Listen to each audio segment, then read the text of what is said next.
మహాగణమైన తండ్రి దేవుడికి నా హృదయపూర్వక నిండు స్తోత్రాలు చెల్లిస్తూ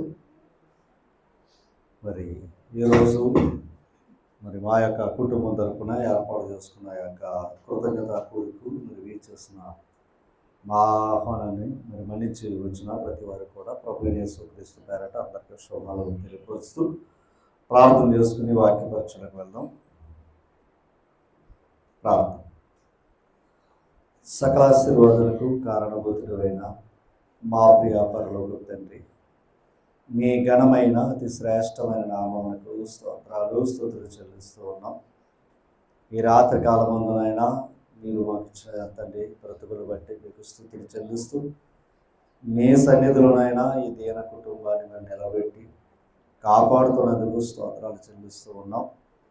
మరి ఈ రాత్రి కాలమందు మీ గ్రంథం ద్వారా మాతో మాట్లాడి నాయనా మీ మాటల్లో తండ్రి మమ్మల్ని ఆదరిస్తున్నారు, బ్రతికిస్తున్నారు, బలపరుస్తూ ఉన్నారు.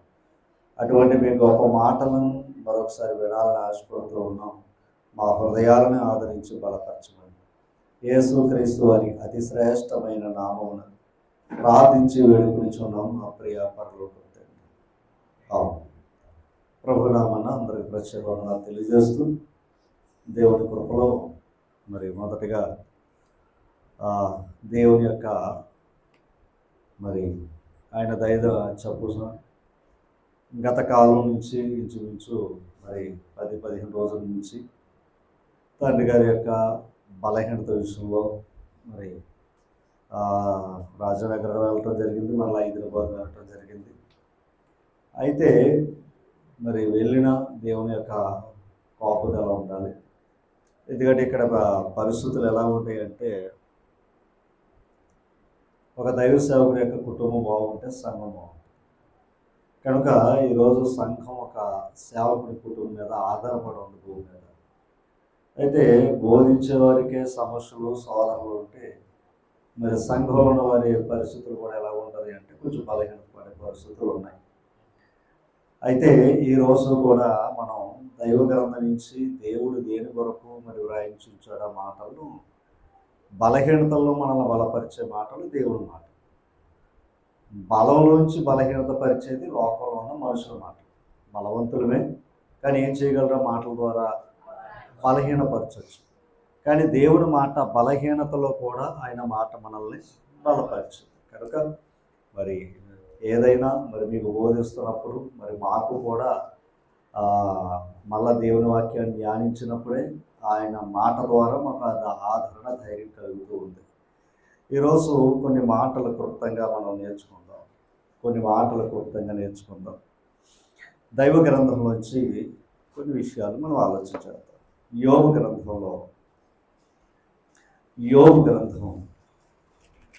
14వ అధ్యాయము మొదటి వచనం. యోబు గ్రంథం 14వ అధ్యాయం మొదటి వచనం. స్త్రీ కనిన నరుడు కొద్ది దినములు వాడే. ఇక్కడ ఆ నరుడికి కొద్ది దినములు ఈ భూమి మీద ఉన్న ఆయుష్కాలం. అందుకు యుద్ధ కాలము వంటిది అంటాడు ఆయన. నరుల ఆయుష్కాలం ఎలాంటిదంట? ఆ కూలివాని దినాలు అంటాడు ఆయన. అంటే మన దృష్టిలో ఇది ఎక్కువగా అనుకోవచ్చు, కానీ దేవుని దృష్టిలో ఇది ఏమి గొప్పదేం కాదు. కనుక ఇక్కడేం చెప్పాడయ్యా అంటే కొద్ది దినములు వాడే మిక్కిలి అదనమాట. మిక్కిలి ఏం పొందుతాడని చెప్పాడు ఆయన? బాధ నొందుతాడు అని చెప్పాడు ఆయన. బాధ పొందుతాడు అని చెప్పాడు. అంటే భూమి మీద ఉన్న నరుడికి ఖచ్చితంగా బాధ ఉంది అని చెప్తున్నాడు ఆయన. అలాగే యోబు గ్రంథంలోనే 33వ అధ్యాయంలో 19వ వచనం. ఈ బాధలు వ్యాధులు ఎందుకు అంటే అక్కడ చదువు. వ్యాధి చేత మంచమెక్కుట వలన ఒకడి ఎముకలలో ఎడతెగని నొప్పులు కలుగుట వలనను వాడు శిక్షణము నొందుతున్నాడు. అంటే వ్యాధి వచ్చిందంటే ఏం చెప్తుందని అర్థం? శిక్షణ నేర్పుతుందంట. అంటే ఒక ట్రైనింగ్ అంట. అంటే ఒక వ్యాధి ఒక పాఠాన్ని నేర్పుతుందంట. అమ్మ, మనకు వచ్చిన ఒక అనారోగ్యం ఒక పాఠాన్ని నేర్పుతుందంట.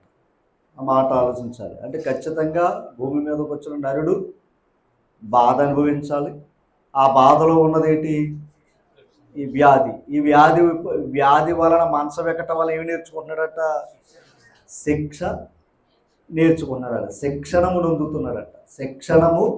నొందుతున్నాడట. ఈ మాట చెప్పాడు ఆయన.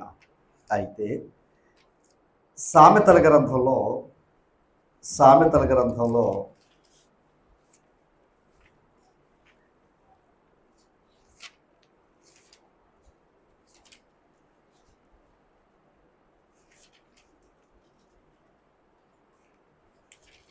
తీసారా? సామెతల గ్రంథం తీసారా?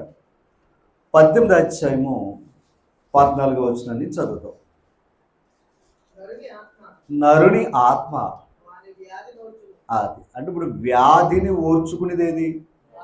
ఆత్మ, శరీరం కాదు అమ్మా. వ్యాధిని ఓర్చుకునేది శరీరం మాత్రం కాదు. వ్యాధి దేనికి వచ్చింది? శరీరానికి వచ్చింది. ఏది ఓర్చుకుంటుంది? ఆత్మను ఓర్చుకుంటుంది అంట. ఓకేనా? ఆత్మ ఉంది కనుక దానికి బాధ తెలుస్తుంది, ఆత్మ లేకపోతే బాధ లేదు. ఇంతగా వ్యాధి ఓర్చుకునేది ఏది? ఆత్మ. వ్యాధిని ఓర్చుకునేది ఆత్మ. ఇంతకు వ్యాధి దేనికి వచ్చింది? శరీరానికి వచ్చింది. 15వ అధ్యాయం 13వ వచనం. 15వ అధ్యాయం 13వ వచనం. అంటే ఇవన్నీ నేను రాసుకొని తర్వాత వివరిస్తాను. సంతోష హృదయము ముఖమునకు కదా. సంతోషం ఎప్పుడు ఉంటాం? వ్యాధితో ఉంటే సంతోషంగా ఉండే పరిస్థితి మనకి లేదు. అప్పుడు మన ముఖం ఎలా కనబడుతుంది? అదనమాట, తేజస్సుగా కనబడుతుంది, చాలా నిండుగా కనబడుతుంది. తర్వాత మాట చెప్పాడు, మనోదుఖము వలన. అదనమాట, అండర్లైన్ చేసుకోండి దయచి. మనోదుఖము అంటే మనసులో ఉన్న దుఃఖము వల్ల ఏది నలిగిపోతుంది? శరీరం కాదు. ఏది నలిగిపోతుంది? ఆత్మ నలిగిపోతుంది. ఇంతకు వ్యాధి నోర్చుకునేది ఏది? ఆత్మ. ఇంతకు వ్యాధి బాధపడేది ఏదైనా ఉందంటే ఆత్మ. ఇప్పుడు మనోదుఖం ఉందనుకోండి, దేని మీద ప్రభావితం జరుగుతుంది? ఆత్మ మీద పడుతుంది. ఇప్పుడు ఇంకొక మాట, దీని మరొకసారి చదవండి. మనోదుఖము వలన ఆత్మ ఏమవుతుంది? నలిగిపోతుందండి. అదే కదా అన్నాడు, బాధపడుతుంది అన్నాడు. మనసులో ఉన్న దుఃఖము వలన ఆత్మ ఏమవుతుంది? బాధపడుతుంది. ఇప్పుడు మనసులో కానీ దుఃఖం ఉందనుకోండి, ముఖం కూడా చెప్తుంది ఏమని? మరి తేజస్సు ఉంటుందా మనసులో దుఃఖం ఉంటే? సమూయేలు మొదటి గ్రంథం 1వ అధ్యాయం. హన్నాకేముంది? మనోదుఖం ఉంది, బిడ్డలు లేరని. అంతేనా? అన్న గారికి ఏముంది? మనోదుఖం ఉందంట. ఒకసారి చూద్దాం. 1వ అధ్యాయం 15వ వచనం. అన్న 1వ అధ్యాయం 15వ వచనం. అన్న అది కాదు, నా ఏలిన వాడా నేను. అంటే ఇప్పుడు అన్న ఎలాగుందంట? మనోదుఖము గలదానై ఉన్నాను. ఒకసారి అంటే ఇప్పుడు అన్న గారికి ఉన్నది ఏంటి? మనోదుఖము. దేని కొరకు? బిడ్డ లేదని ఏమంటుంది ఆవిడ? మనోదుఖము అన్నాడు. ఇప్పుడు భర్త ఏమని చెప్తున్నాడో 8వ వచనం. భర్త, ఆమె పెనిమిటి అయిన ఎల్కానా, అన్నా నీవెందుకు ఏడుస్తున్నావు? అంటే మనోదుఖం ఉండటం వల్ల ఏమవుతుంది? అదనమాట. సంతోషం ఉంటే ఏడం కదా. సంతోషం ఉంటే ఏడ్చే పని లేదు. ఇప్పుడు బాధలో ఉన్నాం కనుక మనకేమొస్తున్నాయి? ఏడుపు వస్తుంది. చూడండి, అప్పుడు ఏమన్నాడు భార్యని, నీవెందుకు ఏడ్చుచున్నావు? సంతోషం ఉంటే భోజనం ఎక్కువ తింటాం, బాధలో ఉంటే భోజనం ఏమవుతుంది అంటే దాన్ని బట్టి చూస్తే శరీరాన్ని కూడా బాధ పెట్టుకుంటున్నాం. మనసులో దుఃఖం ఉండటం వల్ల శరీరాన్ని కూడా ఏం చేసుకుంటున్నాం? బాధ పెట్టినావు. నీవు భోజనం మానుట ఎలా? నీకు మనోవిచారణ ఎందుకు? నీ మనసులో విచారం ఎందుకు అని భర్త అడుగుతున్నాడు.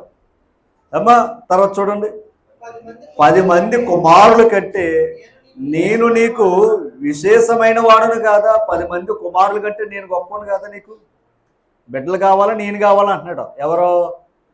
భర్త. ఆలోచన చేయాలి. అంటే ఆ మాటల ద్వారా ఏం చేస్తున్నాడు?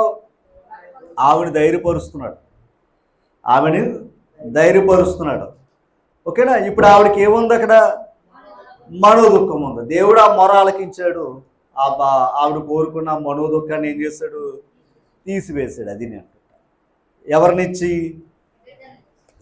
సమూయేలు గారినిచ్చి ఆ మనోదుఖాన్ని ఏం చేశాడు ఆయన? తీసివేశాడు. మొదటి దినవృత్తాంతాల గ్రంథం 17వ అధ్యాయం.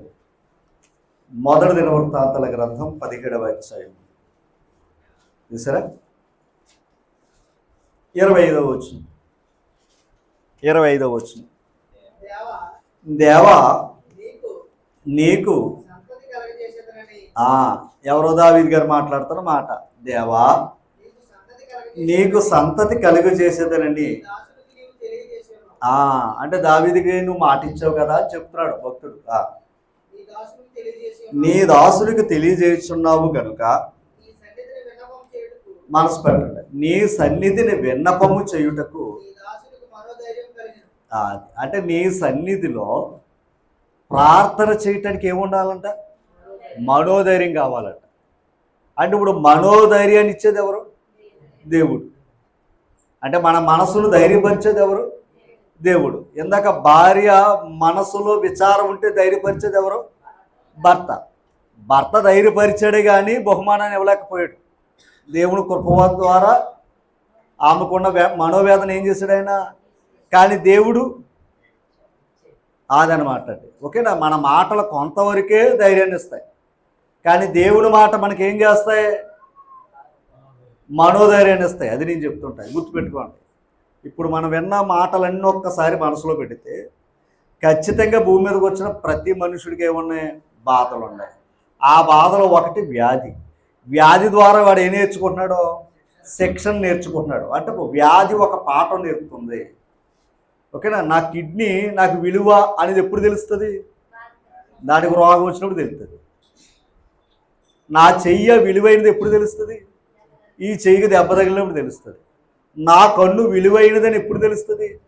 దానికి ఏదన్నా సమస్య వచ్చినప్పుడు తెలుస్తుంది. అంటే మన అవయవాల్లో ఉన్న ప్రతిదానికి కూడా వ్యాధి అనేది ఏదోటి సోకింది. ఇప్పుడు ఆ వచ్చినప్పుడు మనకేం నేర్పుతుంది? శిక్షణ నేర్పుతుంది. అంటే నీకున్న అవయవాలు ఎంతో గొప్పవి. ఎందుకు నేర్పుతుంది? నీకు అవయవాలు ఇచ్చినప్పుడు ఆయన రాశాడంట. తల్లి కడుపులో ఉన్నప్పుడు నీకు అవయవాలు ఇచ్చినప్పుడు ఆయన ఏం చేశాడు? మన అవయవాలన్నీ కూడా ఆయన గ్రంథంలో ఏమైనాయి? అది ఇందులో ఒక్క అవయవానికి ఏదన్నా జరిగిన శరీరం అంతా ఏమవుతుంది? అది చెప్తున్నాడు ఆయన. అది చెప్తున్నాడు అనమాట. అందుకని ప్రతి అవయవం గుండెకు వచ్చినా, కిడ్నీకి వచ్చినా, మన అవయవాలు ఏది వచ్చినా మనకు అది ఒక పాఠం. ఇంకా చెప్పమంటారా? మనం ఎప్పుడైతే గుండెకి సమస్య వచ్చిందనుకోండి, గుండె ఆపరేషన్ చేయించుకున్నాను నేను 100 మందికి చెప్తాను. అది ఏమని? చాలా జాగ్రత్తగా ఉండండి, మీకు ఏదైనా ఆయుషంగా ఉందా, చేయలాగుతుందా, వెంటనే ఏం చేయమంటాం? అది అంటే ఇప్పుడు నాకు రావటం వల్ల నేను 10 మందికి ఏం చేస్తున్నాను? అప్పుడు ఆ 10 మందిలో కనీసం ఒకరో ఇద్దరు ఏం చేస్తారు? జాగ్రత్త పడతారు. ఓకేనా? అంటే ఇప్పుడు అది రావటం వల్ల నాకు మేలైంది. ఎందుకంటే వ్యాధి వస్తే అది తెలియపరిస్తే బాగు చేసుకుంటాం. కానీ కొన్ని వ్యాధులు మనం తెలుసుకోలేము. నిర్లక్ష్యంలో ఏమైపోతాం? ప్రాణాలు కూడా కోల్పోయే పరిస్థితులు ఉన్నాయి. అందుకని వ్యాధి మనకు తెలియపరుస్తున్నాడయ్యా అంటే నీకు ట్రైనింగ్. అది ఈ వ్యాధి వచ్చింది అని బాధపడకండి. ఒకటే జ్వరం వచ్చింది. జ్వరం వచ్చినప్పుడు నిజం చెప్పండి, బెండకాయ కూర చాలా విలువగా కనబడుతుంది కదంటారా? అమ్మా మాంసం ఎలా ఉంటుంది? అప్పుడు చేదుగా ఉంటుంది. అదే అనమాట దాని విలువ. అందుకే ఇప్పుడు జ్వరం రావటం కూడా ఏది మంచిది? ఎప్పుడు తినని బెండకాయ తింటాం, ఎప్పుడు తినని కూరగాయలు తినే అవకాశం దక్కింది. మరి అంతపాటు అవి తినం కదా బాగుంటే. అందుకని వచ్చిన బలహీనతల్లో మనకు ఒక పాఠాన్ని నేర్పి మనల్ని క్రమపరుస్తుందే తప్ప మనల్ని పాడు చేసే అవకాశం లేదు. ఓకేనా? దాన్ని మేలుకోవాలి, అది చెప్తున్నాడు ఇక్కడ. కనుక ఎందాక చెప్పాను, వ్యాధి ఏది ఓర్చుకుంటుందని చెప్పాను? ఆత్మ ఓర్చుకుంటుంది. అందుకు మనోదుఖం వల్ల ఆత్మ ఏమైపోతుంది? నలిగిపోతుంది. ఇంతగా నలిపేస్తుంది ఎవరిని? ఆత్మని. నువ్వు బాధ పెడుతుంది ఎవరిని? ఆత్మని. నువ్వేమనుకున్నావు? మనుషులు బాధ పెట్టేస్తానని నువ్వు అనుకుంటున్నావు. కానీ నీలో ఉన్న ఆత్మని ఏం చేసుకుంటున్నావు? బాధ పెట్టుకుంటున్నావు, నలిపేసుకుంటున్నావు, బాధ పెట్టుకుంటున్నావు. ఇంతకీ ఆ ఆత్మ గమనించాలి. ఆ ఆత్మ నీకు విలువైనది. ఆ ఆత్మే లేకపోతే ఈ బాధలు, ఈ గొడవలే ఉండేవి కావు. అయితే ఇప్పుడు దైవజ్ఞానం ఏం చెప్తున్నాడయ్యా అంటే ఆత్మే సమస్తాన్ని ఓర్చుకుంటుంది కనుక ఆత్మని నీ మనసులో వేదన పెట్టకుండా మనోవేదన గురి కాకుండా మనోధైర్యం నువ్వు కలిగి ఉండని దేవుని యొక్క వాక్యం సెలవిస్తుంది. ఓకేనా తల్లి? ఇప్పుడు మనల్ని మనోధైర్యపరిచేది ఎవరి మాట? అదే దావీదు గారు చెప్తున్నారు, నీ సన్నిధిలో ప్రార్థన చేయటం నాకు మనోధైర్యాన్ని ఇచ్చేవయ్యా అన్నాడు ఆయన. అంటే దేవుని సన్నిధిలో ప్రార్థన చేసే ధైర్యం ఎవరికి ఉంది? ఒక డాక్టర్ గారి దగ్గరికి వెళ్ళి మాట్లాడలే మనం, అవునా కదంటారా? ఒక డాక్టర్ గారు చెప్పింది మనం వినాలి తప్ప మనం చెప్పేది ఆయన వినే అవకాశం ఉండదు. కానీ దేవుని దగ్గర ఎంతసేపు అయినా చెప్పుకోవచ్చు. నువ్వు ఇంకొక మాట ఆ మంచం మీద ఆయన ఏం చేస్తాడో తెలుసా? ఆదరిస్తాడంట ఆయన. దేవుడు మన అంటే దాన్ని ఏమంటాడంటే బలహీనతగా ఉన్నప్పుడు ఒక మాట, కీర్తన గ్రంథంలో మీకు ఒక మాట చూపిస్తాను చూడండి. 41వ కీర్తన 3వ వచనం చదవండి. 41వ కీర్తన 3వ వచనం చూడండి. రోగశయము మీద, అంటే రోగశయము అంటే మంచం మీద, అర్థమైందండి? రోగముతో పడుకున్నామే దాన్ని యెహోవా అంటే ఇప్పుడు ఎవరు ఆదరిస్తారో? దేవుడు ఆదరిస్తాడంట. తర్వాత రోగము కలుగగా, అంతే. డాక్టర్ వాళ్ళు మనం అనుకున్నాం, కానీ మధ్యవర్తులు పెట్టుకున్నాడు ఆయన, అంతే అమ్మా. కానీ రోగము కలుగగా స్వస్థపరిచేది ఎవరో? దేవుడే. ఓకేనా? అంటే అందుకే గాయము పెట్టువాడు ఆయన, కట్టువాడు ఆయన. ఎందుకు అంటే దీని వెనకాల కారణం ఏంటంటే, ఈ లోకానికి వచ్చిన మనం అందరం కూడా ఈ శరీరాన్ని బట్టి అతిశయిస్తాం. ఈ శరీరాన్ని బట్టి మనం అందరం కూడా అతిశయిస్తాం, దేవుని కంటే ఎక్కువ అతిశయిస్తాం. మరి అప్పుడప్పుడు దీనికి ఏమి రావాలి? ఏదైతే నువ్వు అతిశయిస్తున్నావో అది గొప్పది కాదని చెప్తా ఉండాలి ఆయన, అవునా కదంటారా? ఆ గొప్పది. ఇంకో మాట, దేవుడు ఎప్పుడు గుర్తొస్తాడు చెప్పండి? అందుకే ఆయన ఏమన్నా నువ్వు బాధ వచ్చినా కూడా నేను ఆదరిస్తున్నాను రా అన్నాడు ఆయన. అమ్మ కొన్ని మాటలు చూద్దాం.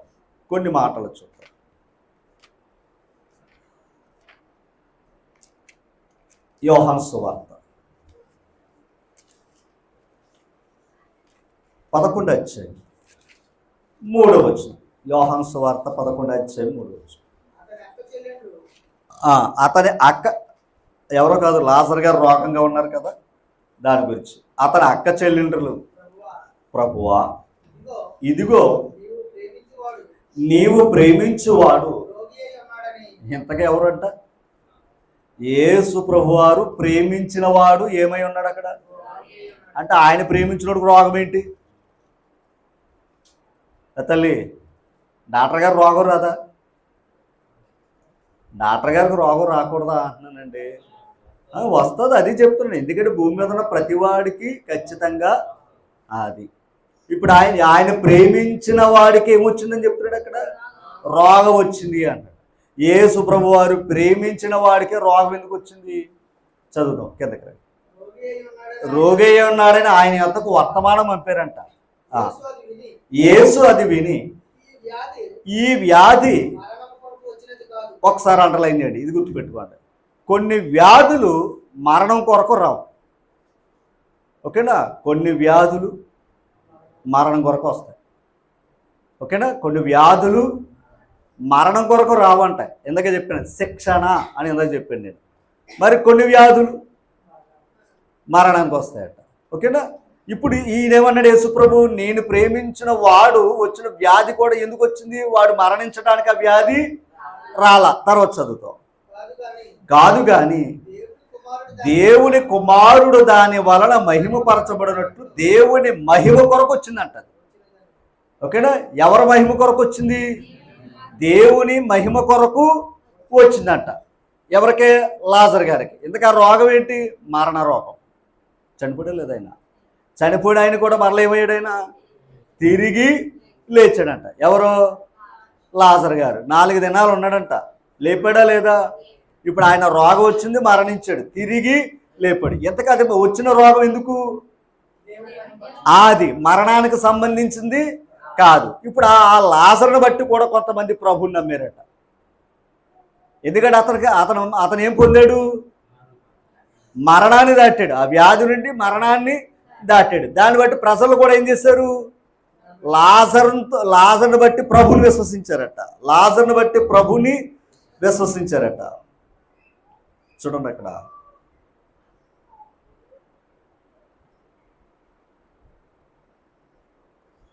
చూడండి 12వ అధ్యాయము 9వ వచనం. కాబట్టి యూదులలో ఆ సామాన్య జనులు ఆయన అక్కడ ఉన్నాడని తెలుసుకుని చూడండి, యేసు ప్రభు వారిని చూడటమే కాకుండా మృతులలో నుండి ఆయనను లేపిన లాజరును కూడా చూడవచ్చారు. ఎందుకని? ఇది ఆశ్చర్యం మరిది. ఎందుకంటే చనిపోయిన వాడు ఏమయ్యాడు? తిరిగి లేచాడు. అందుకు లాజరును కూడా చూడడానికి ప్రత్యేకంగా వచ్చారంట.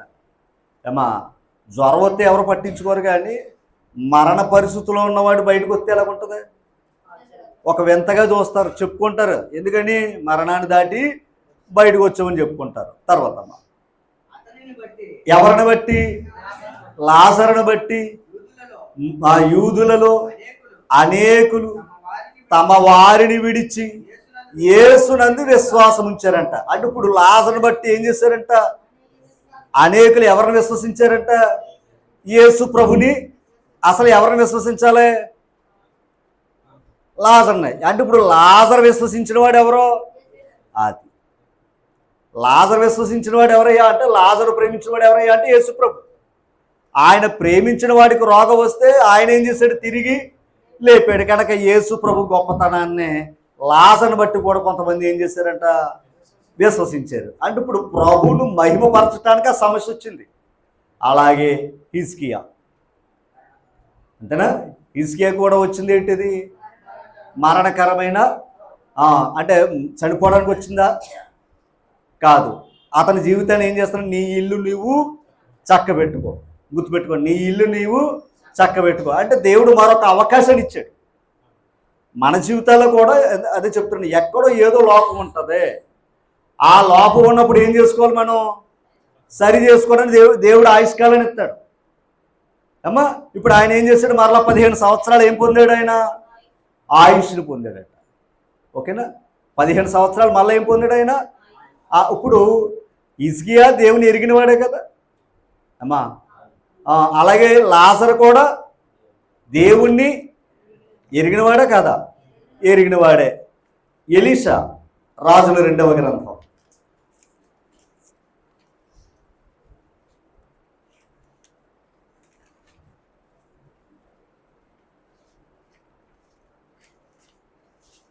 తీసారా?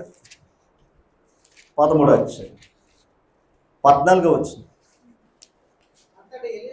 అంతటా ఎలీషా మరణకరమైన రోగము చేత పీడితుడై ఉండగా, ఒకసారి ఎలీషా అంటే ఎవరు? ప్రవక్త, ఒక దైవజనుడు.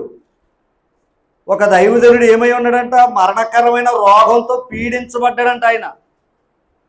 అంతేనా? రాశాడో లేదు అక్కడ? అమ్మా, పీడితుడై ఉండగా ఇశ్రాయేలు రాజైన యెహోషువ అతని యొద్దకు వచ్చి అతను చూసి కన్నీరు విడిచుచు, నా తండ్రి, నా తండ్రి, ఇశ్రాయేలు వారికి రథము రౌతు నీవే కదని ఏడ్చాడంట. అంటే ఇశ్రాయేలు వారికి ఒక పెద్దగా ఉన్నాడు. ఎవరో? ఎలీషా. ఇప్పుడు చనిపోతున్న పరిస్థితుల్లో రాజు వచ్చి ఏం చేశాడు? అతన్ని చూసి ఏడ్చాడంట. ఓకేనా? మరి అంత పెద్ద ఇశ్రాయేలు వారికి ఒక రాజు, ఒక రథము రౌతులు అంటే అంత గొప్ప సైన్యుడు మాకు అని అన్నారు ఆయన. అంత గొప్ప సైన్యానికి కూడా ఏమొచ్చింది? వ్యక్తికి వచ్చింది. చనిపోయాడు లేదా? చనిపోయాడు. చాలా జాగ్రత్తగా, చనిపోయాడా లేదా? చనిపోయాడు. చనిపోయాడా? ఓకే, చనిపోయాడు. మనసు పెట్టాడు. మరలా నేను ఇక్కడ ఇదే పాయింట్ దగ్గరికి నేను వస్తాను. అయితే యెషయా గ్రంథం 53వ అధ్యాయం. యెషయా గ్రంథం 53వ అధ్యాయం 4వ వచనాన్ని చదువుదాం. తీసారా? నిశ్చయముగా అతడు మన రోగమును భరించును. అతడు మన రోగమును, మన రోగాన్ని కూడా భరించడం ఏంటి? మన రోగాన్ని మనమే భరించాలి. ఏమంతేనా? మన రోగాన్ని ఆయన భరించాను అంటున్నాడేంటి? సరే 10వ వచనం. అతన్ని నలగగొట్టుటకు యెహోవాకు ఇష్టమైందంట. అతన్ని నలగగొట్టుటకు. తర్వాత ఎవరో? ఆయన దేవుడు అతనికి ఏమి కలగజేశాడంట? వ్యాధిని కలుగజేశాడంట. ఎవరికే? ఎవరికే? యేసు ప్రభు. అంతేనా మాట? యేసు ప్రభు గురించే కదా అవ్వచ్చును అమ్మా. ఒక్కసారి యేసు ప్రభు ఏం చేసేవాడు? స్వస్థపరిచేవాడు. మరి ఆయనకి వ్యాధి ఏంటి? అంతే కదండి. యేసు ప్రభు కూడా ఏముంది? వ్యాధి అంట. అవునా కదంటారా? ఒక మాట, మరణకరమైన వ్యాధి అనొచ్చా అనకూడదా అమ్మా? అనొచ్చా అనకూడదా? సరే, మత్తయి సువార్త 8వ అధ్యాయం 17వ వచనం. ఆయన మాట వలన దెయ్యములను వెళ్ళగొట్టుకొట్టి రోగులు నెలను స్వస్థపరిచాడు. ఇంతకీ దెయ్యాలు అపవిత్రాత్మలు ఎవరిని పట్టుకుంటున్నాయి? చెప్పాలి. అపవిత్రాత్మలు ఎవరిని పట్టుకుంటున్నాయి? మనుషులు పట్టుకుంటున్నాయి. ఇప్పుడు యోబు గారికి రోగం ఎందుకు వచ్చింది? అపవాది పట్టుకున్నాడు కనుక. ఓకేనా?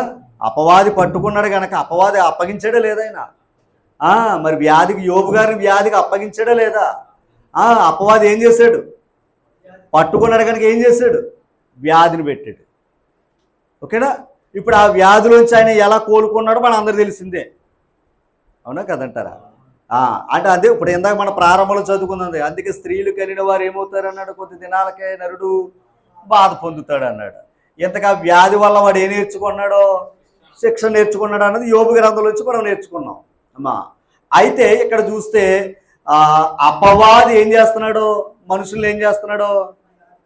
వ్యాధి కలిగి చేస్తున్నాడు అమ్మా. దేవుడు ఎప్పుడు ఆరోగ్యాన్ని ఇచ్చేవాడు తప్ప అనారోగ్యాన్ని ఇచ్చేవాడు కాదు. అనారోగ్యం తెచ్చుకున్నది ఎవరయ్యా అంటే అపవాది.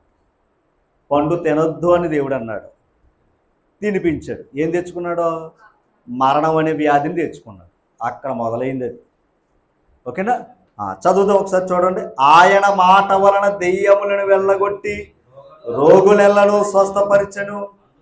అందువలన ఆయన మన బలహీనతలను వహించుకుని మన రోగములు భరించెనని ప్రవక్త అయిన యెషయా ద్వారా చెప్పబడినది నెరవేరును. ఇందాక యెషయా గ్రంథంలో మీరు చదివేరే, అది యేసు ప్రభు రాకమునుపు చెప్పిన మాట. ఇప్పుడు మత్తయి సువార్త మీరు చదువుతున్నారే, అది యేసు ప్రభు వారు చేస్తున్న కార్యం. అంటే ఆనాడు చెప్పిన మాట ఈనాడు ఏమవుతుంది అంటే ఆయన దెయ్యాలు వెళ్ళగొడుతున్నాడయ్యా అంటే దాని అర్థం ఏంటి? దెయ్యాలు వెళ్ళగొడుతున్నాడయ్యా అంటే దాని అర్థం ఏంటి? దెయ్యాలు వెళ్ళగొడుతున్నాడు. కానీ అపవాది ఊరుకున్నాడా? అపవాది ఊరుకున్నాడా? ఈయనకి ఏమిచ్చాడు? ఇస్కరియోతు యోధాలో దూరి మరణానికి అప్పగించాడు. అర్థమైందండి? ఇస్కరియోతు యోధాలో దూరి ఏం చేశాడు? మరణానికి అప్పగించాడు. అంటే ఇప్పుడు యేసు ప్రభు కూడా ఏమయ్యాడు? మరణించాడు. అందుకే ఇందాక చదివాడు, ఆయన కూడా వ్యాధికి అప్పగించిన మాట చెప్పాను నేను ఆయన. ఓకేనా? ఇప్పుడు మనందరూ పొందవలసిన వ్యాధి ఎవరు భరించారు? ఏ వ్యాధి? ఆత్మవ్యాధి.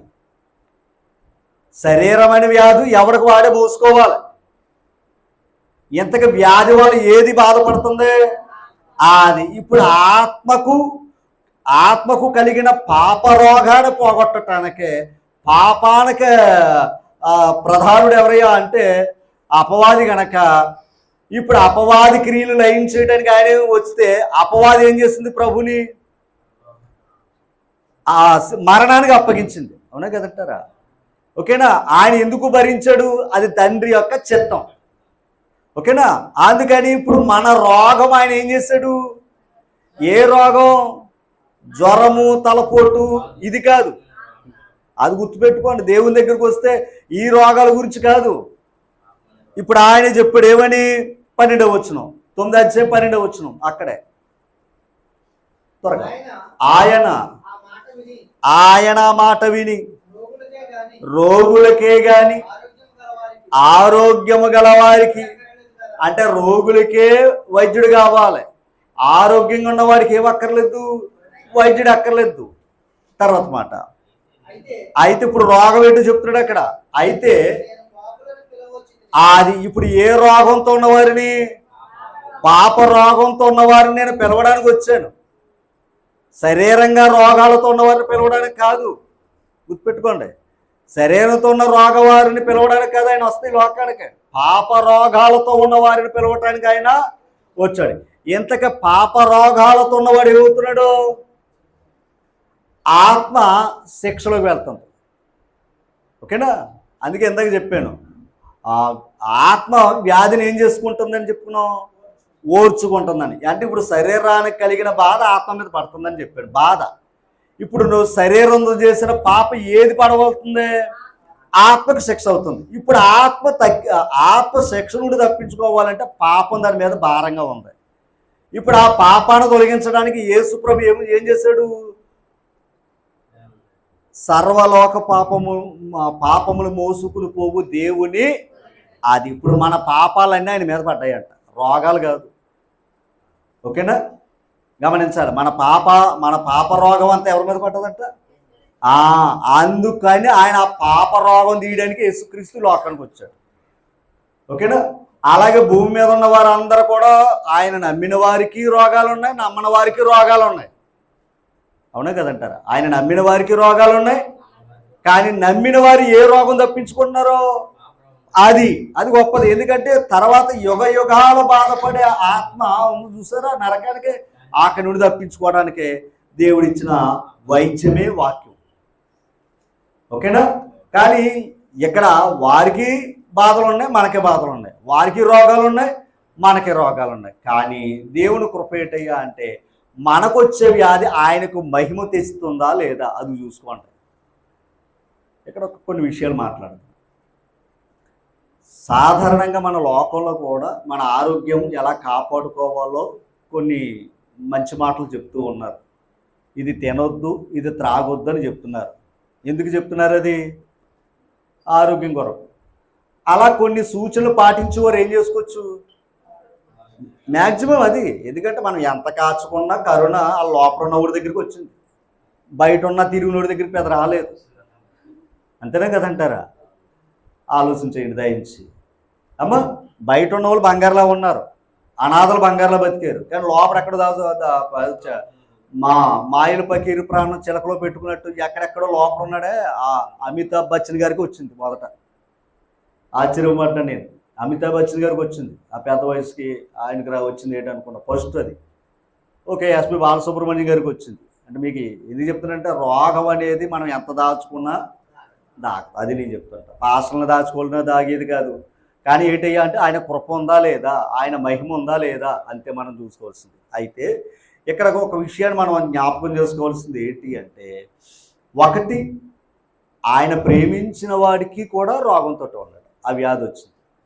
హిజ్కియా, ఎలీషా, యోబు, అలాగే ఎపాఫ్రోదితు ఉన్నాడా లేదా?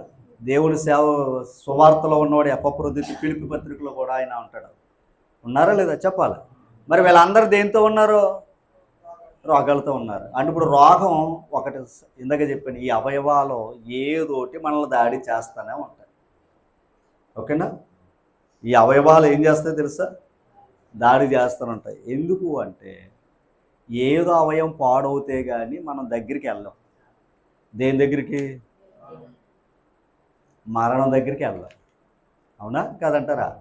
చెప్పాలి. అన్ని అవయవాలు కరెక్ట్గా పనిచేసింది అనుకోండి, ఎక్కడ ఉంటాం, పరలోకంకి వెళ్ళక్కర్లేదు.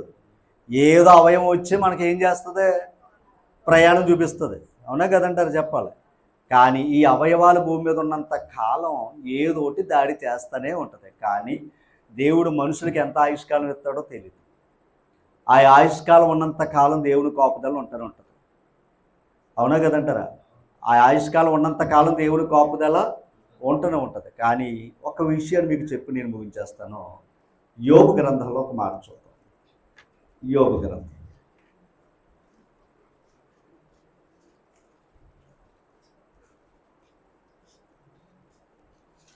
మనుషులు ఎందుకు పుడుతున్నారు? అది ఆ మాట కోసమే మనుషులు ఎందుకు పుడుతున్నారు? శ్రమ అనుభవమునకే పుట్టుచున్నారు. 5వ అధ్యాయము 7వ వచనం. 5వ అధ్యాయం 7వ వచనం మనసు పెట్టాలి. నిప్పు రవ్వలు పైకి ఎగురునట్లు నరులు శ్రమ అనుభవమునకే పుట్టుచున్నారు. ఎందుకు పుడుతున్నారంట? శ్రమ అనుభవం. అందుకే ఎందుకు చెప్పాడు, వ్యాధి వస్తే ఏం నేర్పుతుంది మనకే? సెక్షన్ అంటే అనుభవం, ప్రాక్టికల్. ఓకేనా? ఇప్పుడు మనుషులు ఎందుకు పుట్టారంటే భూమి మీద? శ్రమ అనుభవం. అంతేనా? మాట అన్నాడా లేదా? అసలు పుట్టిందే అందుకంట. శ్రమ అనుభవమునకే మనుషులు పోతున్నారంట. కీర్తన గ్రంథం 119వ కీర్తన. కీర్తన గ్రంథం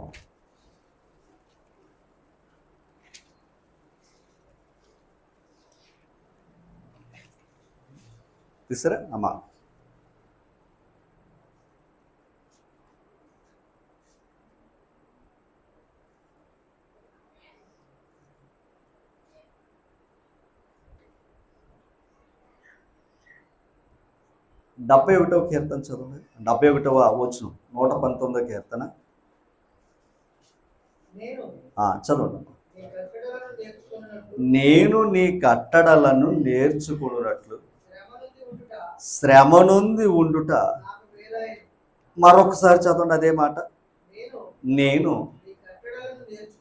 అంటే ఇప్పుడు ఆయన కట్టడలను నేర్చుకునుట అంటే ఆయన కట్టడలు నేర్చుకోవటంలో ఏముంది అంటున్నాడు? శ్రమ ఉంది. ఆయన కట్టడాలు నేర్చుకోవటంలోనే శ్రమ ఉంది. అలాంటప్పుడు ఆయన కట్టడాలు నేర్చుకోవాల్సిన పని ఏంటి? శ్రమ ఉన్నప్పుడు ఆయన కట్టడాలు నేర్చుకోవటంలో శ్రమ ఉన్నప్పుడు అది నేర్చుకోవాల్సిన పని ఏంటి అంటున్నానండి. శ్రమ ఉన్నప్పుడు ఏం చెయ్యాలి? శ్రమ ఉన్నప్పుడు ఏం చెయ్యాలి? దూరంగా ఉండాలి. కానీ ఆయన కట్టడాలు నేర్చుకోవటంలో కూడా ఏముందని చెప్తున్నాడు ఆయన? శ్రమ పొందటం కూడా ఏంటంట అమ్మా?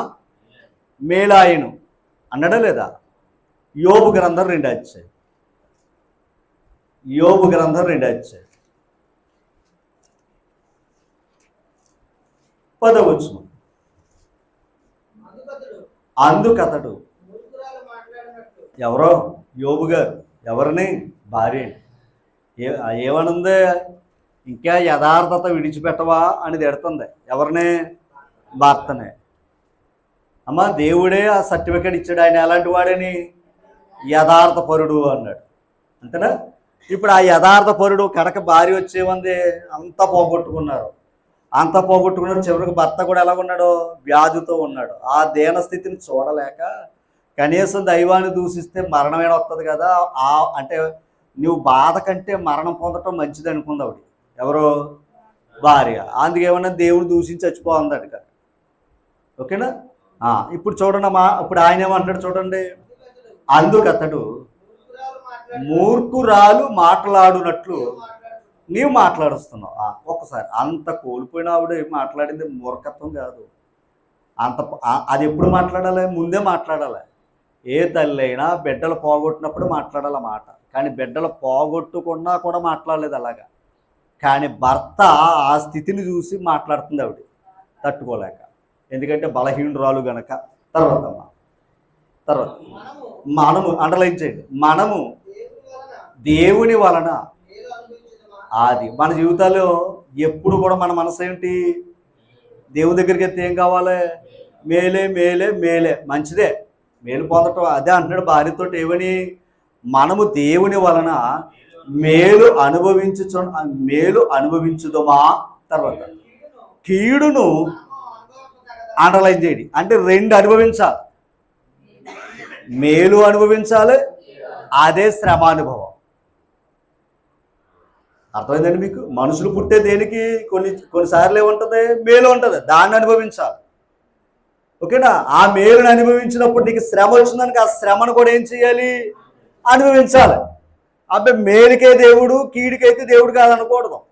ఎందుకంటే దేవుడు కీడి విషయంలో మనల్ని శోధించడం. దేవుడు కీడి విషయంలో ఎప్పుడు కూడా మనల్ని శోధించడం గమనించాలి. కనుక ఇక్కడ ఏమన్నాడు? భార్యతో ఏమన్నాడు అంటే మేలు విషయంలోనే అనుభవించాలా, కీడు అనుభవించడానికి మనం తగవా అని భర్త భార్యకి ఏం చేసుకున్నాడో బుద్ధి చెప్పుకుంటున్నాడు. ఇందాక మనోదుఖంతో బాధపడుతుంది భార్య, భర్త ఏం చేశాడు? బిడ్డల కంటే నేను లేనా అని ఆదరించాడా లేదా? అది జీవితం. ఓకేనా? బాధలో ఉన్నప్పుడు అక్కడ ఒకరినొకరు ఏం చేసుకోవాలి? అది ఎవరో వస్తారు కాదు, తర్వాత వచ్చారు స్నేహితులు. ఎవరో యోబు గారి యొక్క ప్రాణ స్నేహితులు వచ్చారు, ఇంకా కుర్చీ వేసుకుని మొదలెట్టారు. ఏమని? నువ్వు తప్పు చేసావు కనుకే. మన వాళ్ళకి అదేనండి, ఏదన్నా సరే వచ్చిందా మన ముందు ఒక మాట, మన వెనక ఒక మాట వస్తుంది. తెలుసా మీకు? మన ముందు ఒక మాట, వెనక ఒక మాట వస్తుంది. ఎప్పుడు కూడా మన ముందు మాట్లాడే మాట నిజం కాదు. ఓకేనా? మన వెనక మాట్లాడేది అసలు నిజం. ముందేమంటారు? జాలిగా మాట్లాడతారు. వెనకలే ఏమంటారు? యాక కుదురుగా ఉండకుండా విన్నాడా అన్న మాట వస్తుంది.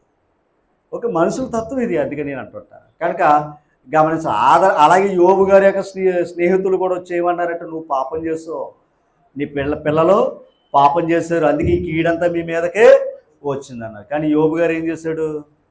యెహోవా ఇచ్చెను. మన జీవితాల్లో మరొక మాట, మన మనసులో కూడా ఇది ఎప్పుడు గుర్తుపెట్టుకోండి. ఓకేనా? ఇది గుర్తుపెట్టుకోండి. ఎప్పుడైనా సరే ఆయన ఇచ్చాడు, ఆయన తీసుకుంటాడు. మనం ఇచ్చేయకూడదు. అంటే ఇంకోలా అనుకోకుండా, అంటే మధ్యలో వెళ్ళిపోకూడదు. మనకి ఎంత ఆయుష్కాలం ఇచ్చాడో అంతకాలం ఇవ్వాలి.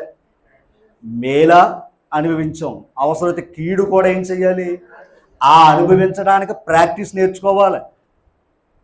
అమ్మా, డబ్బులు ఉన్నప్పుడు కాదు కాపురం, డబ్బులు లేనప్పుడు కూడా, అప్పుల్లో కూడా ఏం చెయ్యాలి?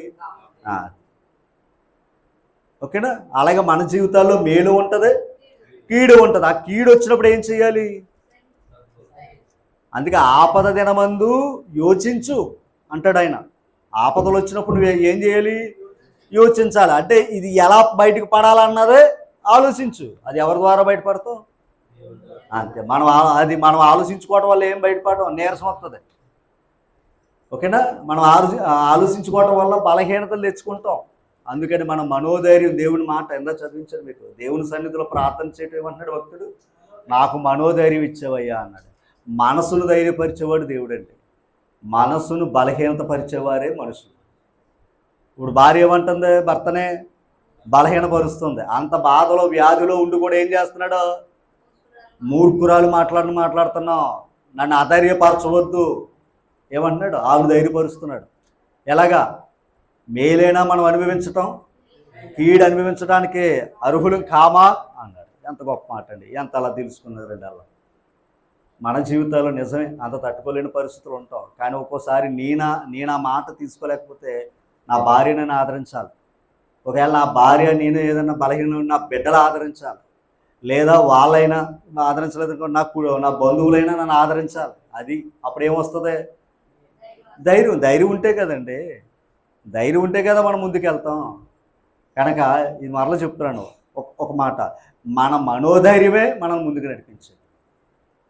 ఓకేనా? మన మనసులో కానీ ఏమాత్రం బెంగెట్టుకున్నావా, బాధపడ్డావా, ఓకేనా, ముందే నష్టపోయే పరిస్థితులు ఉన్నాయి. ఎందుకంటే కరోనాలో నేను మరలా పర్సనల్గా చెప్తున్నాను మీకు, మరొక భయపెట్టాలని కాదు, కానీ చూడడానికి ఎలాగున్నా లోపల ధైర్యంగా ఉన్న వాళ్ళు హాస్పిటల్కి వెళ్ళి బయటకు వచ్చారు. ఇది వాస్తవం. ఎలా వచ్చారు అంటే ట్రీట్మెంట్ చేశారు, కానీ వాళ్ళకు ఉన్నది ఏంటో తెలుసా? ధైర్యం. కరోనా టైంలో ఎక్కువ శాతం మంది బ్రతికింది దేని బట్టి అయ్యా అంటే ధైర్యాన్ని బట్టి బతికారండి. ఇది చెప్తున్నాను. కానీ చాలామంది, ఇది నేను కళ్ళారా చూశాను, బలంగా ఉన్న వాళ్ళు లోపలికి వెళ్ళి చక్కగా అది అనమాట. అక్కడ ఏంటయ్యా అంటే నాకు ఏదో జరిగిపోతుంది, ఇంకా ఏం జరగలేదు. ఏమనుకున్నాడో? ఏదో జరిగిపోతుంది అనుకుని కనుక ఏమనుకున్నాడో? ఏం జరగకపోయినా తొక్కిందేమో తాడు పాము అనుకున్నాడో, ప్రాణం వదులుకున్నాడు. ఓకేనా? తొక్కింది ఏంటి? తాడు. ఏమనుకున్నాడు? బుర్రలో పాము కోటేస్తుంది అని అనుకున్నాడు. ఎందుకు తాడది ఏమైపోయాడు? అందుకే మనుషులు భయపడుట వలన ఊరి వచ్చును అంటాడు. నీ భయమే నీకు మరణం, నీ ధైర్యమే నీకు రక్షణ. అది మీరైనా నేనైనా, అది దేవుడిచ్చిన ధైర్యం. అంతేనా? మనుషుడేమో అధైర్యపరుస్తాడు, దేవుడు ఏం చేస్తున్నాడు? అది ఇప్పుడు మనం ఎక్కడికి వచ్చాం? ఒకవేళ నేను బలహీనంగా ఉన్నాను అనుకో, మీరు దేవుడి మాట ద్వారా నన్ను ధైర్యపరచాలి. మధ్యన ఒకవేళ యాపిల్ తేకపోయినా, ద్రాక్ష పళ్ళు తేకపోయినా, చేతులు డబ్బులు ఎట్టకపోయినా, ఓకేనా, ఏం పెట్టకపోయినా పర్లేదు, ఏమనాలి? రైట్. మరలా చెప్తున్నాను, మా కష్టకాలంలో ఎవరైనా నాతో, మీరు అందరూ చేస్తారు, ఓకేనా, ఈ సత్యాన్ని ఎరగని వారు కూడా ఏమంటారు? మీ దేవుడు గొప్పవాడు, మీ దేవుడు ఖచ్చితంగా మిమ్మల్ని లేపుతాడు అన్న సాక్ష్యం, నమ్మకం ఉంది. అది ఎంత గొప్పదంటే, ఒక ప్రసంగం చెప్తే, ఒక మీటింగ్ పెట్టినా కూడా అది అంత నమ్మకాన్ని వాళ్ళ మనసులో ఎక్కించలేము. అవునా కదంటారా? అంతేనా? మరి వాళ్ళ మనసులో ఎక్కించడానికి కారణం ఏంటి చెప్పండి? ఒకటి, నా పర్సనల్గా నాకు వచ్చిన బాధలే. ఏది? కరోనా, హార్ట్ ఆపరేషన్, అంతేనా? ఇప్పుడు అది ఎందుకు వచ్చింది? ఇందాకే చదివించండి మీకు, ఆయన మహిమపరచడానికే. ఇప్పుడు నన్ను బ్రతికించాడంటే ఇక్కడ సేవ ఉంది. మన ఆదివారం లేని హ్యాపీగా ఉన్నారా అమ్మా? మన ఆదివారం వారం అంతా హైదరాబాద్లో ఉన్నాను, హ్యాపీగా ఉన్నారా? అమ్మయ్య, ఎక్కడి నుంచి ప్రశాంతంగా ఉండొచ్చు, ఇంకే గొడవ లేదు అండి. రైట్. కానీ ఒకటి చెప్తున్నా, అలాగే ఏంటయ్యా అంటే మరలా వచ్చామనుకోండి, ప్రజలకి ఏముంటుంది అది అమ్మ? ఒక భరోసా. అది నేను ఇంటి పెద్దే, ఇంటి పెద్దే. అలాగే సంఘంలో సేవకుడే. సేవకు లేకపోతే సంఘం పాడైపోతుంది, అది వాస్తవం. ఇంటి పెద్ద లేకపోయినా అప్పుడు నా తమ్ముడు నా ఆడికి పెద్ద, నాకు నేనే పెద్ద, మా చెల్లికి ఆవిడే పెద్ద, కడకేమైపోతాం? సమాధానం ఉండదు. అదే తండ్రి పెద్దగా ఉంటే మేము అందరూ కూడా చిన్నోళ్ళ కింద ప్రవర్తిస్తాం. అంతేనా? అందుకే పెద్ద ఎప్పుడు కూడా, ఓకేనా, దేవుడు ఆయుష్కాలాన్ని ఇవ్వాలి. అందుకే ఈ మాట నేను మళ్ళీ చెప్తున్నాను. అందుకే మనం ఎప్పుడు కూడా ఎవరు ఏదైనా సరే, ఏది వచ్చినా సరే భయపడవలసిన పని లేదు. మరలా చెప్తున్నాను, పామునే తొక్కాం, తోడనుకో, పామునే తొక్కాం, ఏమనుకోవాలి? నన్ను ఏం చేయదు అనుకోవాలి. అప్పుడు ఏమవుతావు అమ్మ? ఆ తోడనే తొక్కాం, పాము అనుకున్నాం, ఏమైపోయావు? ఇంతకేంటి? నువ్వు అనుకోవడంలోనే ఉంది, అంతేనా? అందుకని ఆయన ఏమన్నాడు? నమ్ముటవా, అదనమాట. నువ్వు ఆయన నమ్మేవనుకో, ఆయనకి తోడు. ఆయన నమ్మకుండా వీళ్ళందరినీ నమ్మేమనుకోండి, ఏది? మనుషులు నమ్మేమనుకోండి, మనుషులు ఎప్పుడు మనల్ని ధైర్యపరచలేరు. నేను మళ్ళీ చెప్తున్నాను, మనుషులు ఎవరు కూడా ధైర్యపరచలేరండి. మాట్లాడతారు, జాగ్రత్తగా కూడా చెప్తారు, కానీ ధైర్యపరచలేరు. అంత జ్ఞానం వారికి ఉండదు, ఓకేనా? కానీ మనం ధైర్యపరిచేది ఎవరు? అది. అందుకే మీకు చూపించండి, యేసు ప్రభు ప్రేమించిన శిష్యుడికి ఎవరో లాజరుకి వచ్చింది, అలాగే ఎలీషా గారికి వచ్చింది, హిజ్కియా గారికి వచ్చింది, యోబు గారికి వచ్చింది, దావీదు గారికి కూడా రోగం ఉంది. దావీదు గారికి కూడా ఇంకో మాట తెలుసా, అలా రోగం లేకుండా ఎవరు లేరండి భూమి మీద, ఓకేనా? ఇస్సాకు కూడా ఏముంది? ఏంటా రోగం? కళ్ళజబ్బు అండి.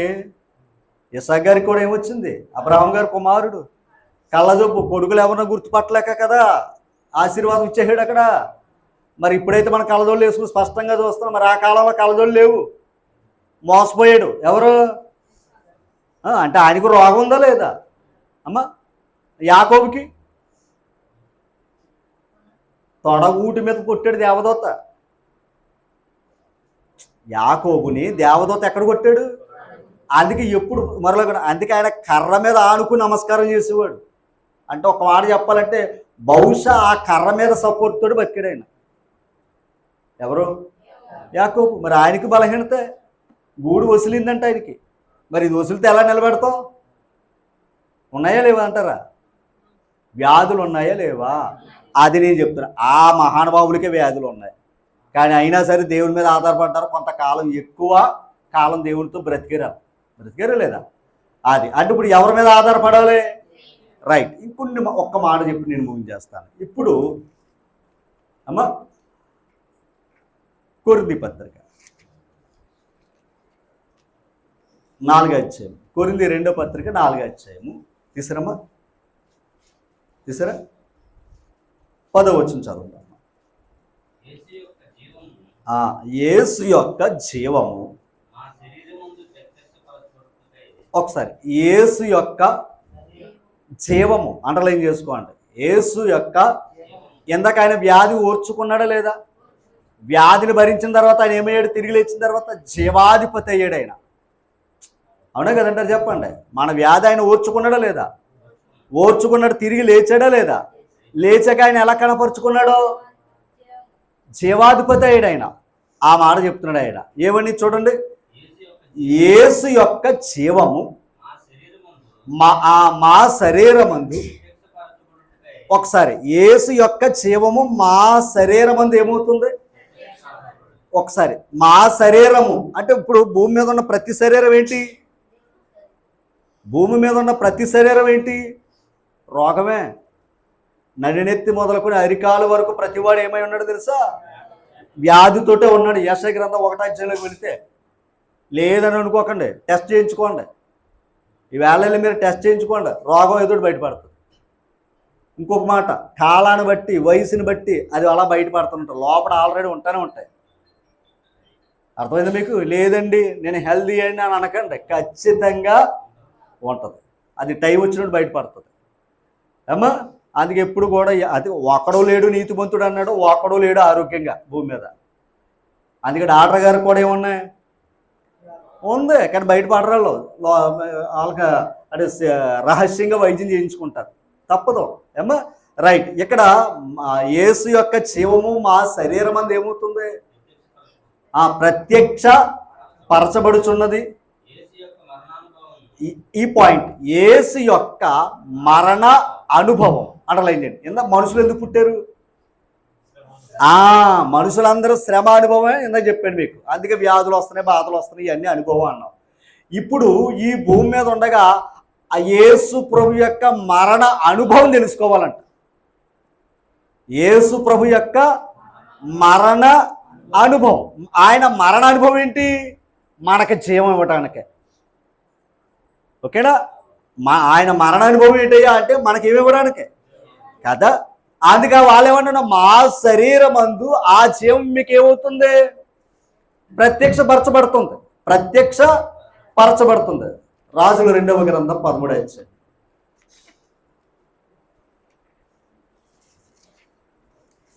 తీసారా? ఎలీషా గారికి ఏముంది? ఎలీషా గారికి ఏముంది? ఎంత చదువుకున్నాం కదా 13, 14 ఒకసారి. అంతటి ఎలీషా మరణకరమైన రోగము చేత పీడితుడై ఉండగా, అంటే ఎలీషా గారు ఏమై ఉన్నాడు? రోగంతో ఉన్నాడు కదా. మరణకరమైన రోగం ఇది. ఉన్నాడా లేదా? ఉన్నాడు కదా. 20 వచనం. తర్వాత ఎలీషా మృతి పొందగా రోగంతో చచ్చిపోయాడు ఆయన. అర్థం చేసుకోవాలి, రోగంతో ఆయన చనిపోయాడు ఆయన. తర్వాత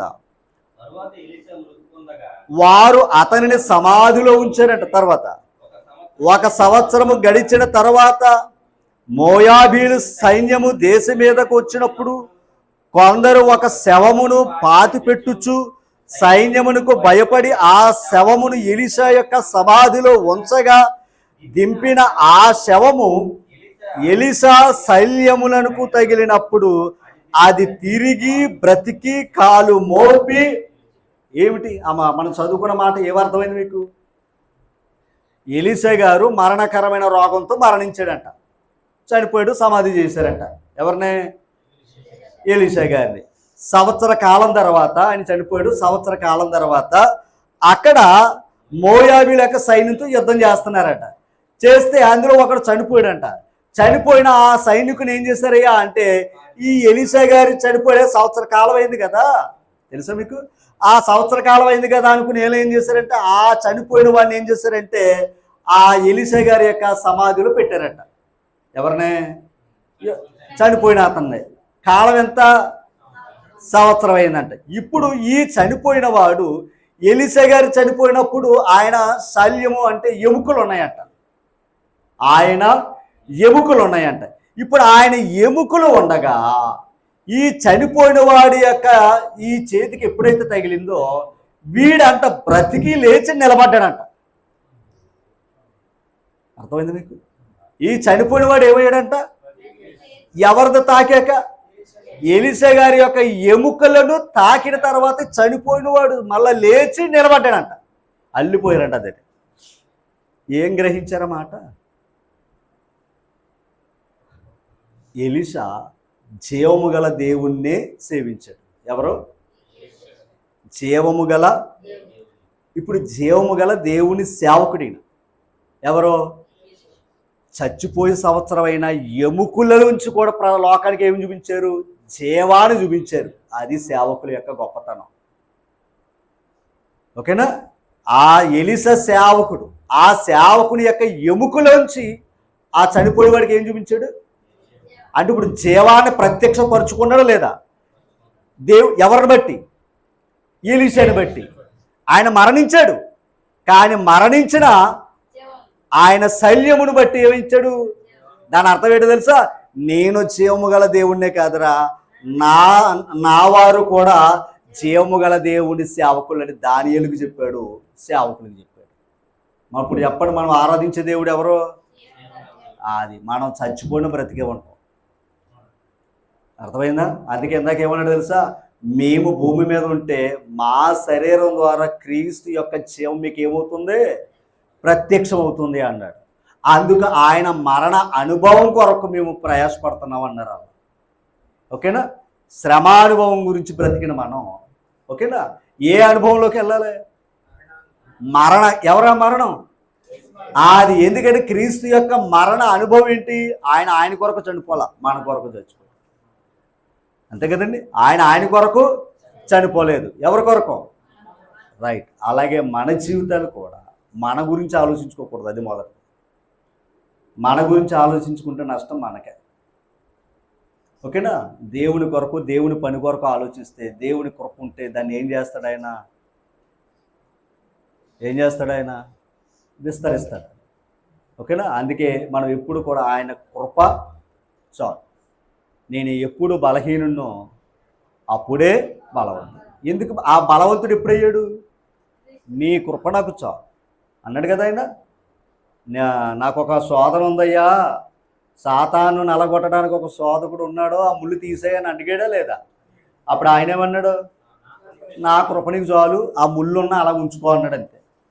మన జీవితాల్లో కూడా ఒక రోగం, ఒక బాధ, ఒక వేదన, ఒక సమస్య మనల్ని వెంటాడుతూనే ఉంటుంది. అమ్మా, మనల్ని అలా వెంటాడుతూనే ఉంటుంది. అలా వెంటాడుతుందంటే ముందు మన ఇంకో మాట, నీతిమంతుల మీద ఆయన కృప ఆవరించును అంటాడు ఆయన. ఓకేనా? మనకి ఎన్ని సమస్యలు ఉన్నా, ఎన్ని బాధలు ఉన్నా, ఆయన కృప మనల్ని ఏం చేయాలి? ఆవరించాలి. ఆ కృప ఆవరించాడంటే దేవుడు మనతో ఉన్నాడని అర్థం. ఓకేనా? కనుక మనం అందరూ పుట్టింది శ్రమ అనుభవానికి. ఓకే, కానీ ఏ శ్రమలు అనుభవిందాం? కుటుంబం కోసమా? చెప్పండి. ఇవన్నీ ఎంత చేసినా అదే చెప్పాను నేను. ఓకేనా? కానీ క్రీస్తు ప్రభు యొక్క మరణ అనుభవాన్ని మనం తెలుసుకోవాలి. భూమి మీద ఉండగా ఆయన మరణ అనుభవం ఏంటయ్యా అంటే మనకు జీవాన్ని ప్రత్యక్షపరిచాడు ఆయన. అందుకే యేసు ప్రభు అంతటి వాడికే వ్యాధి తప్పలేదు. యేసు ప్రభుని ప్రేమించిన వారికే వ్యాధి తప్పలేదు. మనకెంత? కానీ ఆ వ్యాధులు ఎందుకు వచ్చాయని ఎంత చదువుకున్నాం? యోబుకు వ్యాధి వచ్చింది, దేవుని మహిమ కొరక కదా. అప్పుడు రెట్టింపు ఆశీర్వాదాన్ని అతను సంపాదన. హిజ్కియా కూడా ఏం పొందాడు? ఆయుష్కాలాన్ని పొందాడు. అలాగే లాజరు కూడా ఏమయ్యాడు? మళ్ళీ తిరిగి ఆయన మహిమ కొరకు మనకి ఏది వచ్చినా మేలే. అందుకే మనం మేలు అనుభవించటమే కాదమ్మా, కీడు అనుభవించటానికి కూడా మనం ఏమై ఉండాలి? అది మన మనసులు మనమే చెప్పుకోవాలి. ఓకేనా? కనుక మన జీవితాల్లో, మన కుటుంబాల్లో మరలా చెప్తున్నాను, ఎవరు విడిచినా ఆయన విడవడం. గుర్తుపెట్టుకొని, తల్లి విడిచినా, తండ్రి విడిచినా, అది అట్టి దైవాన్ని మనం కలిగి ఉన్నాం, అట్టి దేవుణ్ణి మనం కలిగి ఉన్నాం. ఓకే, మనం ఒకటే నిరీక్ష, దేవా నీ చిత్తం. ఇది గుర్తుపెట్టుకోండి ఎప్పుడైనా సరే, దేవా నీ చిత్తం, నీ చిత్తం ఏదై ఉందో అది నా పట్ల జరిగించు, అంతే. అమ్మ, అటువంటి మనోధైర్యాన్ని నాకు మనం అడగవలసిందే ఒకటి. అమ్మ, అవునా కదంటారా? మనం అడగవలసింది, నీ చిత్తం ఏది ఉందో అది నా పట్ల జరిగించు, నీ చిత్తానికి వ్యతిరేకమైన ఆలోచన నాలో రాకుండా కాపాడు. ఓకేనా? నాకు మనోధైర్యాన్ని ఇవ్వు. ఓకేనా? ఆ ఒక్క మాట అంటే చాలు, దేవుడు ఖచ్చితంగా మన బలహీనులైనా సరే మరలా ఏం చేస్తాడో బలపరిచే దేవుడి దగ్గర మనం ఉన్నాం. ఓకేనండి? కనుక నన్ను నేను హెచ్చరించుకుంటూ, కుటుంబాన్ని కూడా దేవుని మాటల ద్వారా ప్రేమతో తెలియపరుస్తూ, అలాగే సంఘాన్ని కూడా మరలా చెప్తున్నాను, ఇప్పుడు ఇందాక ప్రారంభంలో చెప్పాను, సేవకుడి కుటుంబాలకు సోదరులు ఏంటి. అపోస్తులు ఆ శ్రమలు అనుభవించకపోతే సంఘం కట్టబడేదే కాదు. ప్రభుని పట్టుకున్నవాడు ప్రతివాడికి ఉండేదే బా. లోకంలో ఉన్న శ్రమ వేరు, ప్రభువులో ఉన్న శ్రమ వేరు. ఇక్కడ 2 శ్రమలు అనుభవిస్తాం మనం. ఒకటి క్రీస్తు శ్రమానుభవం, కుటుంబ శ్రమానుభవం. కానీ లోకస్తుడికి కుటుంబంలో ఉన్న శ్రమలు అనుభవిస్తాడు. దేవుడు తెలియదు, పరలోకం తెలియదు. ఇంకా ఆ తర్వాత ఎక్కడికి వెళ్ళాలో అక్కడికి వెళ్తాడు. ఎందుకంటే పాపరోగాన్ని కడుక్కోలేదు కనుక. అంతేనా? పాపరోగాన్ని ఒక మాట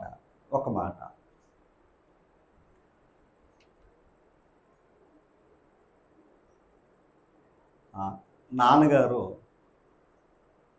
రక్త పరీక్ష చేసినప్పుడు అంటే సార్ వాస్తవం మీకు తెలియదు కానీ ఇక్కడ పరీక్ష చేస్తే హెచ్పి ఎంత ఉందంటే చూశారు, 40 రూపాయలు ఇచ్చాం.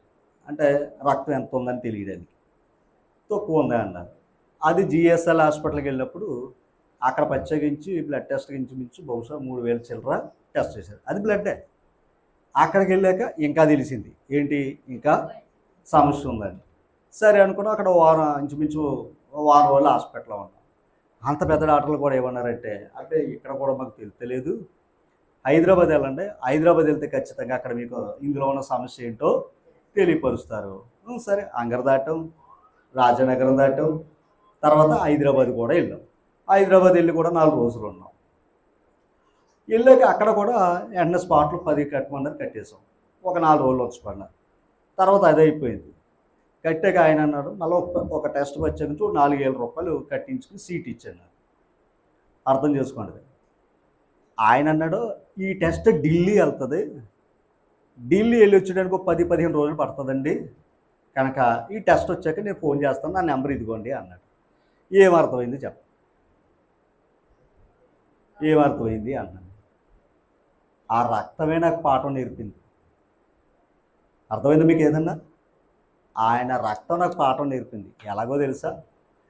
గ్రామంలో ఉంటే 40 రూపాయలే, ఓకేనా? అదే రక్తం గమనించాలి, ఆ రక్తం మనం ఇంకొక రక్తం కదా, ఆ రక్తమే జిఎస్ఎల్లోకి వెళ్తే 1000 రూపాయలు అయింది ఎక్కడి నుంచి. అదే రక్తం హైదరాబాద్ వెళ్తే అదే హైదరాబాదులోను కూడా ఢిల్లీ అన్నారు. ఎందుకు? ఏ రక్తం వెళ్ళింది? యేసు ప్రభు కూడా శరీరంతో వస్తే 40 రూపాయల కింద కనబడ్డాడు, ఓకేనా? 40 రూపాయల కింద కనబడ్డాడు కనుక చాలా తక్కువగా చూశారు. ఇప్పుడు ఆయన పరలోకంలో ఉన్నాడు. ఎవరో ఇంతగా పరలోకంలో ఉన్నాడంటే ఏడు తెలుసా? ఆయన పాపం చేయలేదని రుజువది, ఆయనలో పాప రోగం లేదని రుజువు అక్కడ. అర్థమైంది మీకు ఏదన్నా? ఇప్పుడు ఢిల్లీ టెస్ట్ ఎందుకు వెళ్ళింది? అసలు ఆ రక్తంలో ఏ సమస్య ఉందో చెప్పడానికి, అది వైద్యం చేయడానికి అది. మళ్ళా సమస్య తెలిస్తే వైద్యం ఉంటుంది, అంతేనా? కనుక ఇప్పుడు అంత దూరం వెళితేనే సమస్య ఏంటో తెలియపరుస్తున్నాడు. మరి యేసు ప్రభు పరలోకానికి వెళ్ళాడు. ఈ భూమి మీద ఆయన కాచిన రక్తం, అందులో ఏమి లేదు.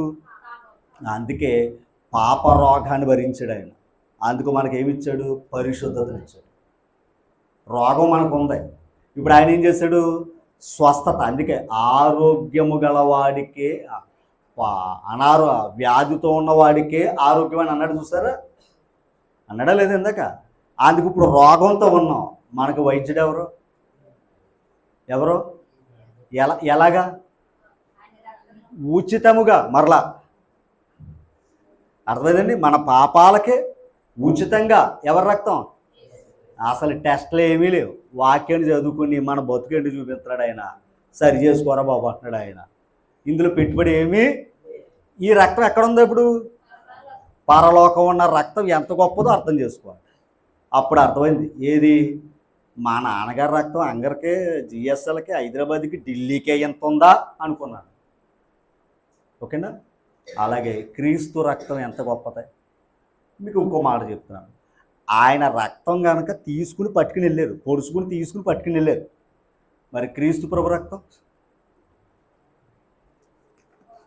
వాక్యం. అర్థమైందా? క్రీస్తు ప్రభు యొక్క రక్తం. అందుకే ఆయన మాటల వలన దెయ్యములను వెళ్ళగొట్టొచ్చు. ఇందాక చదువుకున్నాం. ఆయన మాటల వలన ఏం చేస్తున్నాడు ఆయన? ఆయన మాట అంత శక్తిమైంది. ఇప్పుడు ఆ మాటల మూటే బైబిల్ గ్రంథం. ఓకేనా? ఇప్పుడు ఆ గ్రంథంలోంచి ఆయన మాటలు మనల్ని ఏం చేస్తున్నాయి? పవిత్రపరుస్తుంది. ఎక్కడున్న మాటలే? పరలోకంలో ఉండి వచ్చిన మాటలు. కానీ పుస్తకాలు వచ్చేయడానికి మనకి ఎలా కనబడుతుంది అమ్మా? చాలా తక్కువగా కనబడుతుంది. కానీ దాని విలువ గొప్ప. అందుకే అమూల్యమైన రక్తం. అంతేనా? అమూల్యమైన రక్తం కనుక ఓకేనా? మరి మిమ్మల్ని ఇబ్బంది పెట్టిన ఏమనుకోవద్దు. కేవలం ఒక మనుషుడి రక్తం పరిశోధనకి ఎంత సమస్య పడుతుందంటే క్రీస్తు ప్రభు రక్తం ఎంత గొప్పదో ఒకసారి ఆలోచించేది. ఓకేనా? ఆయన రక్తాన్ని బట్టి రక్త సంబంధులు బిడ్డలయ్యాం. అలాగే క్రీస్తు రక్తం ద్వారా మనం దేవుణ్ణి బిడ్డలు. అవునా కదంటారా? చెప్పాలి. అవునా కదా? రైట్. ఇక్కడ గమనించాలి. ఇతను బాగుండాలి మేము కోరుకుంటున్నాం. మరి దేవుడు మనం అందరూ బాగుండాలని ఆయన కోరుకుంటాడు. రైట్. అందుకే ఆయన ఎన్ని కష్టాలు వచ్చినా నష్టాలు వచ్చినా ఎన్ని వచ్చినా యోబు గారు చెప్పినట్టుగా మన మనసులో ఉండాలి. మేలు అనుభవించటమే కాదు, కీడు అనుభవించడానికి కూడా మనం ఏమవ్వాలి? ఎందుకు తెలుసా? కీడును కూడా మేలుగా చేయగల దేవుడు మనం నమ్మిన దేవుడు. శాపాన్ని కూడా ఆశీర్వాదంగా చేయగల దేవుడు. అది నీ నమ్ముట నీ వలనైతేనే. నమ్మలేదా? అది నీకే విడిచిపెట్టాడు ఆయన. కనుక నన్ను నేను మరొకసారి హెచ్చరించుకుంటూ ఓపికతో విన్న మిమ్మల్ని అందరినీ దేవుడు దీవించాలని కోరుతూ అందరు కూడా ప్రత్యేక వందనాలు. అందరూ కూడా మరొకసారి నాన్న ఆరోగ్యం కొరకు ప్రార్థించండి. మళ్ళీ టెస్ట్ ఒకటి రావాలి. ఆ టెస్ట్ని బట్టి వైద్యం జరగాలి, ముందుకు వెళ్ళాలి. మళ్ళీ అందరి కుటుంబంతో సంతోషంగా దేవుని సన్నిధిలో దేవుణ్ణి గణపరచాలి. అదొకటే మాకు ఆశ. ఓకేనండి? రైట్. దేవుడు మార్గాలన్నీ సరళం చేయాలని మీ యొక్క అనుదిన ప్రార్థనలో మిమ్మల్ని బ్రతిమలాడుకునేది ఏదన్నా, మిమ్మల్ని అందరి నుంచి ఏదన్నా అర్జించినా, యాచించినా, అడిగినా ప్రార్థన అడుగుతాను. ఎందుకో తెలుసా?